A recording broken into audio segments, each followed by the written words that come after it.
ऐसा रुपया का नाटक है आकर्षण का कि ये ही कहा अतीत चाहे गृहस्थ हो चाहे विरक्त, रुपया प्रतीत रुपये पे है।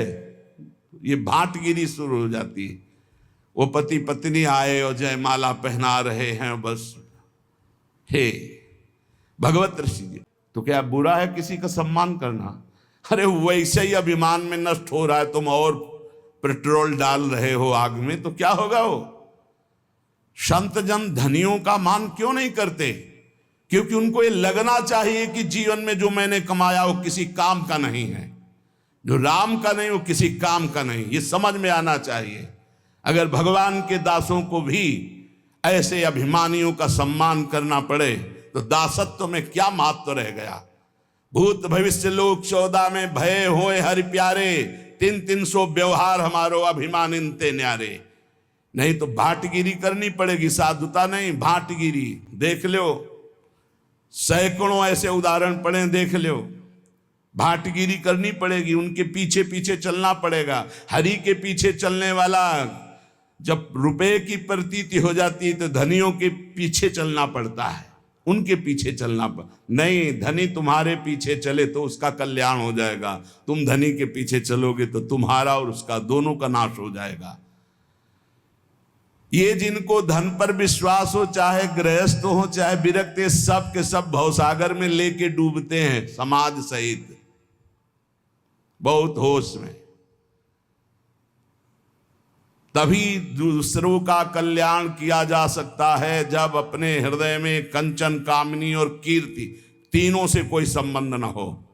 अगर तीनों से संबंध है तो नौटंकी नाटक हो सकता है, भगवत प्राप्ति नहीं हो सकती, भगवत प्राप्ति की बात नहीं हो सकती। पक्का समझ लीजिए, जो कंचन, कामनी, कीर्ति तीनों से निरपेक्ष है वही महात्मा लाखों का, प्रांत के प्रांत का, लोक के लोक का परम कल्याण कर सकता है। इस बात को लोग भूले हुए हैं, एकमात्र सब कुछ धन चाहते कि धन।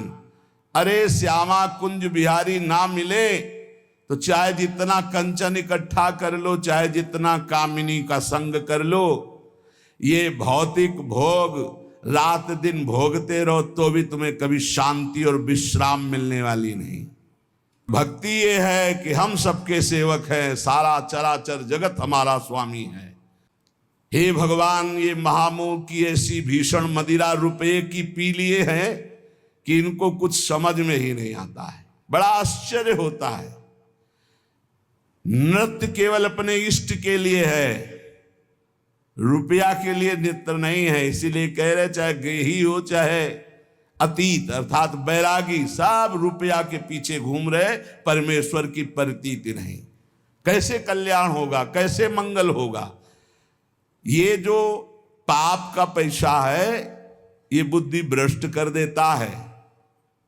ये पापी पैसा पहले लिखा है, पापी है कौन सा? जो अधर्म आचरण से कमाया हुआ धन है, पाप कर्म से किया गया पैसा है, वो पाप ही प्रकट करेगा, इष्ट और गुरु से विमुख कर देगा। ये देखा है।